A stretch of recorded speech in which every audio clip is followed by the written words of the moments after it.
valeurs, nos idées de valeurs, de placement socialement responsable. C'est l'ISR qui continue de monter en puissance et qu'on vous propose d'aborder régulièrement aussi sous l'angle sectoriel. Régulièrement, on vous propose d'explorer, d'ausculter les secteurs sous l'angle socialement responsable. Axel Pierron vient de nous rejoindre. Bonjour Axel. Bonjour Guillaume. Pour Sustainalytics, le secteur de la restauration. On va en parler à quelques jours de la réouverture en plus de ce secteur en France et en Europe. C'est une activité qui a été particulièrement impactée par la crise, bien sûr, par les restrictions sanitaires. Comment est-ce que les titres ont, eux, évolué en bourse sur les marchés pour les investisseurs? Alors oui, tout d'abord je pense que c'est important de clarifier, on va parler vraiment des grands groupes industriels de restauration et non pas de vos restaurants locaux favoris exactement dont on profitera au 19 mai. Après effectivement sur le cours de bourse, on a vu en fait un plongeon du cours de bourse des titres du secteur après le 21 février 2020 quand il est apparu clairement que l'ensemble des sociétés occidentales ne feraient pas l'économie d'un confinement pour ralentir la contamination et l'épidémie. Après, ce qu'on a vu par contre, c'est une vraie divergence dans la manière dont les titres ont évolué sur la période et on voit bien que les groupes de restauration rapide ont mieux résisté, notamment parce que leur modèle était beaucoup plus adapté au contexte sanitaire avec de la vente à emporter, des livraisons, etc., que les groupes de restauration collective qui, eux, ont été fortement impactés. Et si on regarde dans le détail, on a un groupe comme Domino's Pizza qui, sur la période, si on compare au 21 février 2020, donc c'est-à-dire pré-Covid, a aujourd'hui récupéré 14% et à plus 14% de valeur, suivi par McDonald's à plus 9%, par Restaurant Brands International qui opère Burger King qui est à plus de 4%. Or, sur la même période, si on compare sur la même période, on a Sodexo qui fait moins 17% et Elior Group qui fait moins 49%. Situation boursière hétérogène, c'est le moins qu'on puisse dire. D'un point de vue ESG, pour les investisseurs socialement responsables qui choisissent d'investir d'abord à travers ce prisme ISR, est-ce que ces groupes que vous avez cités, est-ce que ces acteurs de la restauration collective présentent des profils ou un attrait très différent aussi et très hétérogène les uns par rapport aux autres? Alors, il y a une vraie hétérogénéité dans les résultats, mais après, dans leur exposition au risque, on retrouve quand même une vraie homogénéité et aussi une homogénéité dans le fait que c'est une industrie qui est faiblement exposée au risque ESG, mais c'est aussi une industrie où on constate que le management de ces entreprises a un vrai déficit dans sa capacité à prendre en main ces problématiques ESG et donc en limiter les impacts. Donc faible exposition, mais à la fois faible gestion de ces problématiques. Après, si on regarde dans le détail, les principales problématiques, ou en tout cas risques ESG auxquels ces entreprises sont confrontées, en dehors de la gouvernance d'entreprise, c'est la gouvernance produit, c'est-à-dire la responsabilité de l'entreprise vis-à-vis de ses consommateurs. Et donc, on pense notamment à la qualité des produits, l'impact environnemental et sociétal des produits, et là on peut penser soit à l'emballage des repas, mais aussi à l'impact pour la santé de la consommation de ces repas. On a aussi le capital humain, c'est-à-dire la capacité de l'entreprise à retenir, motiver ses équipes et aussi à établir des relations saines employeur-employé. Il y a enfin l'utilisation des ressources dans la chaîne de production, et là l'eau est un enjeu particulièrement important puisque on sait très bien qu'en fonction des modes d'élevage des bovins ou des ovins, on va avoir une consommation d'eau par kilogramme de viande produite très différente.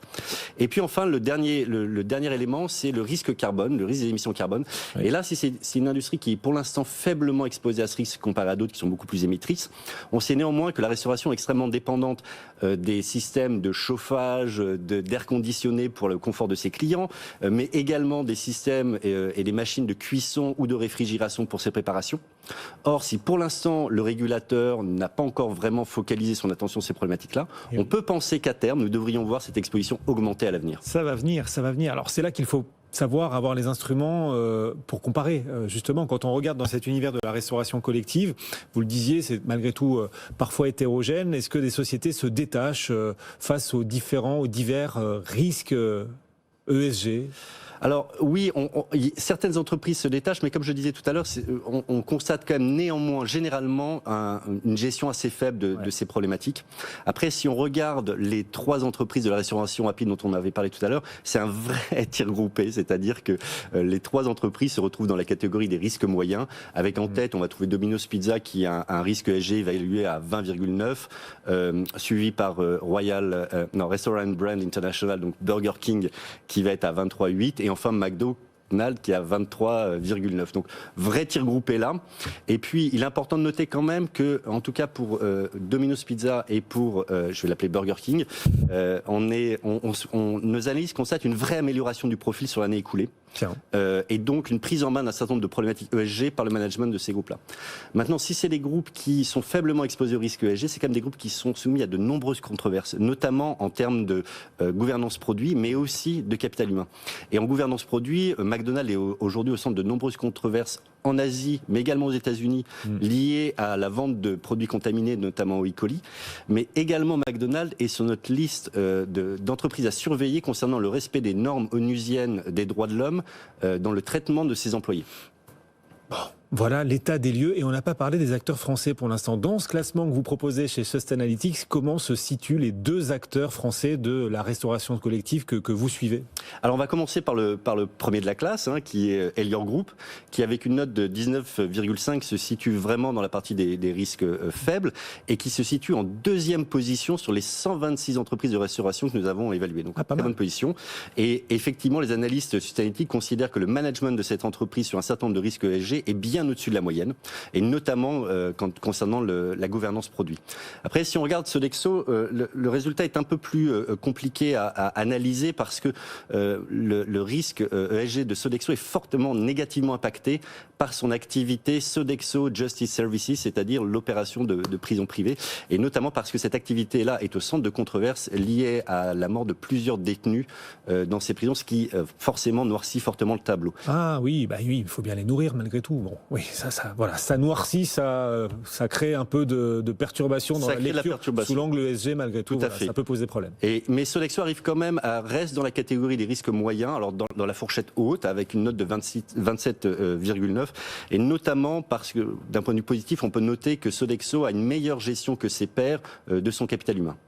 Tout ça est très intéressant. Si on dresse un bilan global, donc en matière d'ESG pour les investisseurs socialement responsables, ceux qui sont sensibles aux thématiques de l'ISR, qui montent en puissance, investir dans la restauration collective, finalement, c'est pas une opération complètement perdante. Au contraire, le secteur s'en sort plutôt pas mal au prisme ESG. Tout à fait, mais c'est une situation qui pourrait rapidement évoluer en fait parce que notamment si les réglementations deviennent un peu plus strictes, et là on peut penser aussi dans l'impact sociétal et environnemental des produits, on pense à l'impact sur la santé publique de la consommation d'un certain nombre de ces produits, la situation pourrait évoluer rapidement, et pour l'instant le fait que les managements de ces entreprises sont plutôt en dessous de la moyenne dans leur capacité à gérer ces risques ESG, la situation pourrait évoluer rapidement.